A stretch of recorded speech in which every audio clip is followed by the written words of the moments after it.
Hello, good afternoon. This is the continuation of our discussion last meeting. So, when we talk about traffic warning, okay, siguro aware kayo pag sinabi natin warning, parang this is just a gentle reminder or pinapaalalahanan lang tayo. So, what are the different types of warning? So, basically, kapag sa traffic or when it comes to regulations, traffic warning, it refers to an enforcement action which does not contemplate possible assessment of penalty by the court or otherwise as a result of warning alone. Ano yung iba't ibang klase? But before that, before tayo himay ng mga different types of warning, warning meaning this is a assessment na you are possibly bound for penalty or you can be held liable if you were not able to comply or to avoid conduct of possible penalties or violations. So the different warnings, we have number one, visual.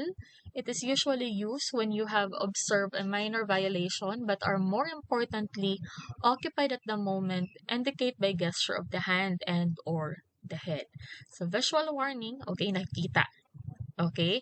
Ibig sabihin, visible siya, nakikita natin. Okay?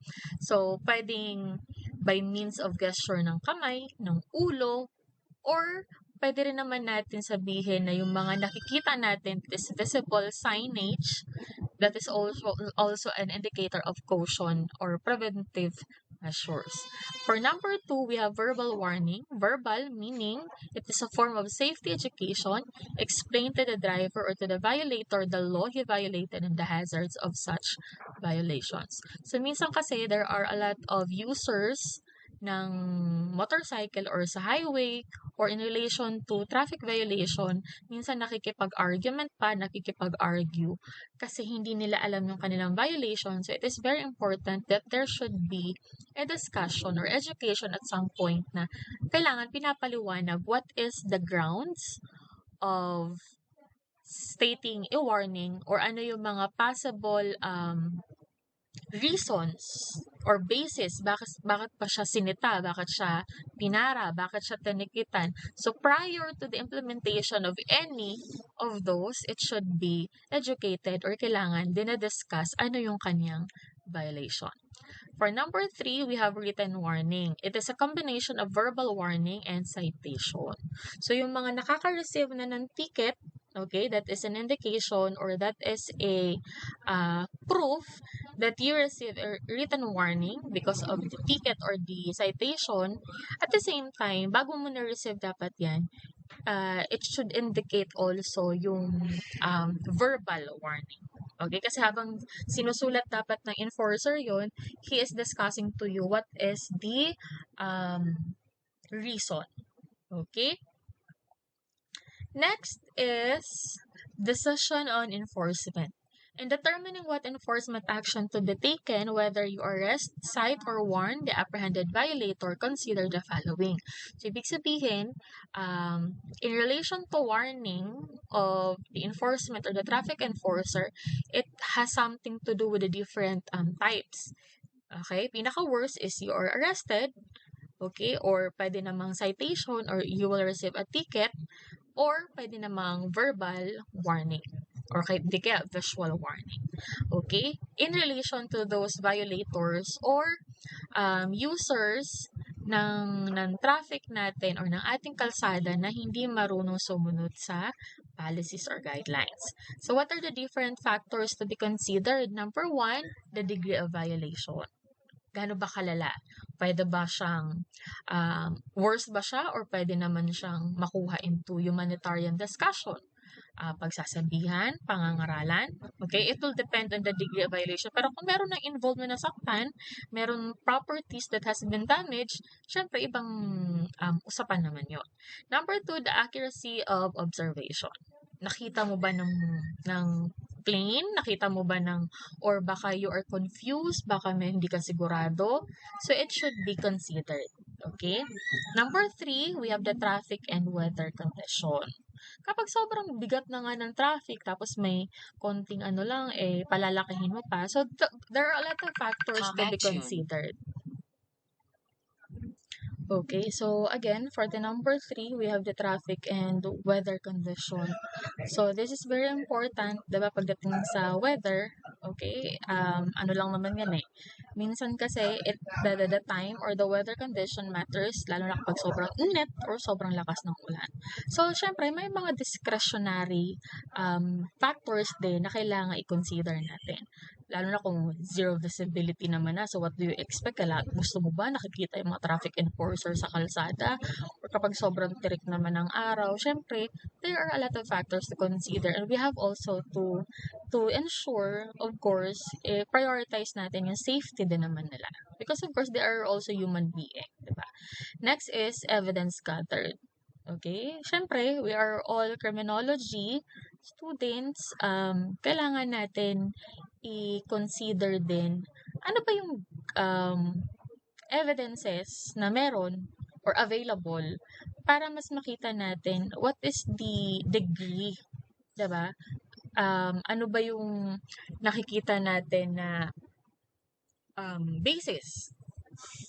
Okay? Next is if it is newly implemented law or not.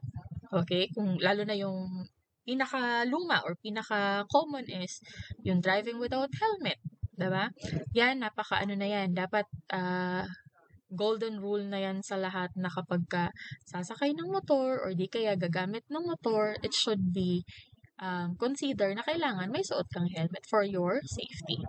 Next is continuous of momentary actions, a factor in some type of violation. So, continuous momentary actions, okay, ito naman ay, for example, pinara mo siya, nagbigay ka na ng warning, pero sumasagot-sagot, or di kaya di nakikinig, nakikipag-argument, or anything, lumalaban, hindi siya nakikipag-settle, or hindi niya tinatanggap yung kayang violations.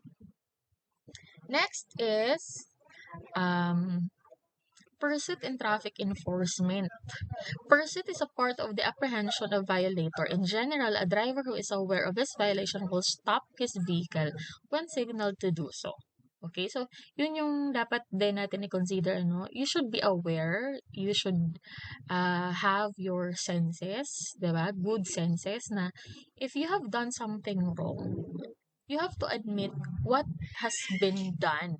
Okay? We have to consider and para to settle things, hindi yung kailangan magmatigasan ka pa, makikipagsagutan ka pa, where in fact, you know that you have committed a violation, whether intentionally or unintentional. Okay, when to pursue. When violator fails to stop on signal and pursuing, observe the following. Okay? Pursuit must be with common sense and foresight of hazards. Okay. Siyempre, yung mga hazards, diba? Motor vehicles are equipped or designed na meron talaga siyang hazard lights. Number 2, better judgment. High-speed pursuit may be justified in apprehension of a driver endangering the lives of motorists, pedestrians, and others. Hindi rin pwedeng banat lang ng banat. Okay, we have to consider, of course, the safety of the majority. Identification of pursued vehicle. Itemized identification features of the vehicle. Okay, so ito yung mga very common or pinaka-basic color of the vehicle, year of manufacture, make, body type, license plate number, outstanding features and accessories, unusual features of the driver of passenger. Okay? So, yun yung mga kailangan natin makita. The entirety, the accessory, the parts, the details of the vehicle. Next is officer-violator relationship. Okay, the officer, the traffic enforcer, and the person who is violating our rules. It always aims to establish a pleasant relationship with offending motorists or pedestrians. Pleasant, ibig sabihin hindi kinag-aaway. Okay, maayos. This may be accomplished by officer's physical appearance, observance of the following rules. Physical appearance, ibig sabihin nakikita. Okay, the gestures, the standing, yung itsura dapat hindi galit, hindi nakasimangot, hindi nakapang mewang, and everything. Observance of the following rules. Get your emotions under control. kahit sobrang tirik na ng araw, mainit ang ano, do not involve your emotion, okay, during the delivery of your function. Advise the violator of the nature of the alleged violation in a manner he can understand. Allow the violator to explain his side. Be courteous and businesslike. Request compliance using request words. Avoid telling the driver what not to do, and if you want him to do something, explain why. Okay, so again, every problem or issue can be settled in a good way of communication. So, be polite, okay? Kahit na mainit ang ulo mo, kahit may nararamdaman ka, this is part of your job para maayos yung relationship between the officer and the violator. You have to stay calm. Next, being alert at all times. In requesting the driver's license or ORCR, observe the following. Do not put your head or arms in the window. Okay? So, nakatayo ka lang dapat. While waiting for the license, ask his name and address. Never accept anything other than the documents requested, as the documents to be removed from the blind, the billfold, or other container. Establish the identity of the driver and check the documents for any possible fraud, false identities, or falsifications. Do not return the driver's license until you are about to terminate the contact. Okay? So, ibig sabihin, yun yung pang-final. Okay? Now, we have to consider factors. Okay? Kasi minsan, di ba, nagiging issue kasi to kapag yung ulo nung enforcer nasa loob na ng sasakyan. So, that is not proper. Okay? Next is in terminating your contact with the violator, okay, ito yung mga kailangan naman i-consider na ibig sabihin, you will be ending na the discussion between you, the enforcer, and the violator, or kung sino yung lumabag. Letter A, explain what action he must take. Paliwanag mo kung paano niya babayaran yung ticket or kung ano man yung binigay mo sa kanyang warning. Tell him when and where he must appear. Ibig sabihin yung opisina ninyo. Okay? So, ibig sabihin, you have to discuss to him ano yung violation, ano yung binigay mo sa kanya, paano niya isi-settle, saan siya pupunta.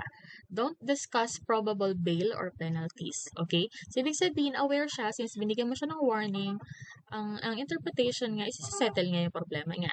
Pero, don't talk about any parang consideration. Okay? Avoid inappropriate suggestion. Once certain that the driver understood, close the interview by thanking the driver for his cooperation, explaining how he may avoid further difficulty. So, ibig sabihin, pasalamatan mo pa rin siya because nakipag-cooperate siya at the same time. A gentle or a simple warning or advice na yun yung mga bagay na kailangan iwasan na para hindi na ulit maulit. Help the driver get safely through traffic. When the violator leaves, don't follow him immediately. He may feel that you are just waiting to flog him again. Okay, so yung, alam mo, you have to observe proper decorum, observe good and appropriate gestures, manners in dealing with the violator, just to avoid the issue. Okay, road check. This is another enforcement activity which involves the conduct of actual inspection of vehicles and motorists on the road. So, minsan, ito, nangyayari to every time na pag mga holiday season, okay, or di kayo yung mga break. Objectives of road check: faulty vehicle equipment, registration and licensing violations, intoxicated drivers, the load or cargo of commercial transportation vehicle for load weight. Kasi yung iba overloading, or di kaya hindi na check yung the important parts of the vehicle, yung gas, yung air, the water, and other lalo na yung makina ng sasakyan. Of course, also the intoxicated drivers, 'di ba? Baka lasing yung driver or baka under the influence of drugs or any possible factors na pwede maging cause ng aksidente. Considerations to be taken: minimum delay to motorists through checking procedure. Baka kasi chine-check mo siya, maghapon na kayo, di ka pa rin tapos. So, of course, it takes time. Okay? It takes time, pero huwag naman masyadong matagal. Protection, safety of both motorists and officers, timing, location, and frequency. Baka naman, nag-check ka, nando kayo sa zigzag. So, of course, again, priority your safety. In case of thorough checking of vehicles, note the legalities. Follow the Rule 126 of the Revised Rules of Criminal Procedures Rules of Court. So, again, make sure na napoprotektahan mo din yung sarili mo in relation to, baka sumipa, baka mag-counter sa'yo, baka ireklamo ka because of your simple negligence in relation to your actions in checking the vehicles. Okay. Now, in registration of motor vehicles, okay, under Republic Act 4136, the mandates that all motor vehicles shall be registered by its owner before the designated district offices of the Land Transportation Office. So, classification of registered motor vehicles, meron tayong private, okay, the PUV, the government, and the diplomat. So, ano yung mga difference nun? When we talk about private property or private vehicle, hindi siya pinampapasada. Next, public utility vehicle, ito naman yung for commercial. Ibig sabihin, may mga passengers. Government, okay, yun yung mga naka-red na plate or may mga nakatatak na for government official use only. For the diplomat, issued to foreign diplomats and consuls assigned in the Philippines. So, ito naman yung mga representatives ng iba't ibang bansa na nasa Pilipinas naka-setting. Okay, now in relation to plate numbers, upon registration, motor vehicles are assigned with plate numbers. The letters and numeral prefixes as well as the assigned colors are based on the date of place and registration and purpose of the registered motor vehicles. So regular government plates, red characters on a white background, okay, or with the Rizal monument starting 200 starts with the letter S. So it goes by the format SLL-DDD 1981 series or SLL-DDD 2014 series. So meaning, yung mga plaka na nakikita natin are not generic. Okay? Ibig sabihin, may kanya-kanya po yung character or representation or meaning kung saan siya nakaregister, kailan siya nakaregister, at yung location.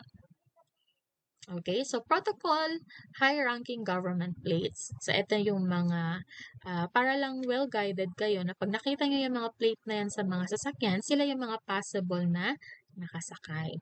Number 1, it is intended for the President. 2, Vice President. 3, President of the Senate. 4, Speaker of the House of the Representatives. 5, Chief Justice of the Supreme Court, Cabinet Secretaries, the Senators, Representative, Associate Justices, Presiding Justice, Chairman, Cabinet Undersecretary, Solicitor General, Chief of Staff, okay, ng Armed Forces, Regional Trial Court Judges, First Level Court Added Memorandum Order Number 297 signed by the President Arroyo on March 2, 2009 Assistant City Prosecutors, and Chief City Prosecutors with initials of 17. So, ibig sabihin, yung mga 17 in it is intended for the court personnel or representatives. Ibig sabihin, yung mga judges natin. Okay. Now, in relation to diplomatic other exempted vehicle plates, ano pa daw yung mga exempted?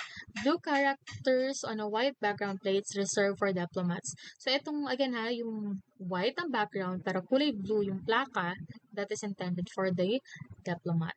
PUV, yellow plates, black characters on a yellow background. So again, pag may nakita kayong mga jeep or di kaya tricycle or anything, you have to make sure kung tama ba yung character na nakikita natin sa mga plaka nila.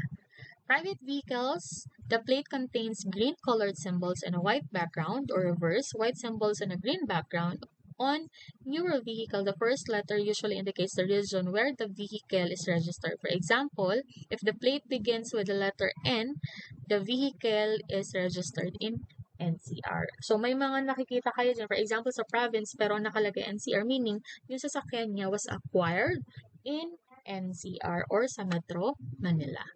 So, trailers, okay, ibig sabihin yung mga malalaking sasakyan. So, yun yung kanyang category ng kanyang plaka, yellow, green, or white plates that mostly have either U. Okay? Electric vehicles, for electric vehicles, orange plates are used, white symbols on orange background. So, meaning, may mga differences or the plates that we are seeing sa mga sasakyan ay merong mga indicators or meron siyang kaakibat na kahulugan. Motorcycles, private motorcycles, green characters, 1981 series or black characters, the 2014 series on a white background with the letters MC stamped on the upper left-hand corner next to the registration sticker. So, yun yung indicators naman. So, ibig sabihin, green for 1981, black for 2014 series. So, yung 1981 and beyond, and then 2014 and beyond. Public utility, yellow characters in a black background, same format as in private motorcycles. This plate is very rarely seen. Diplomatic, okay. For the tricycles, so you have to make sure that you were able to observe the difference, okay, kung yan ay PUV, kung yan ay private. Let's just have to, the main intention of this is para makita natin if appropriate ba yung plaka na nakakabit sa kanya. Kasi baka naman pinagpalit, okay, diba? For example, the plates that you are seeing is not intended for that type of vehicle. So that is a number one violation. Lalo na sa Metro Manila, diba? Uso kasi yung colorum. For example, yung mga FX or di kaya yung mga van na namamasada pero hindi sila legitimate or yung tinatawag nating colorum version. Okay. So this will be discussed by next meeting.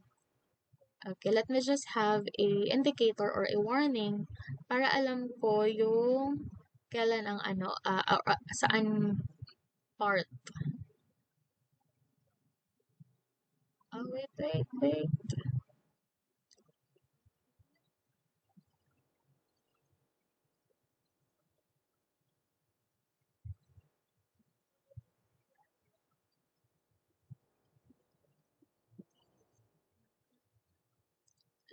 Wait lang.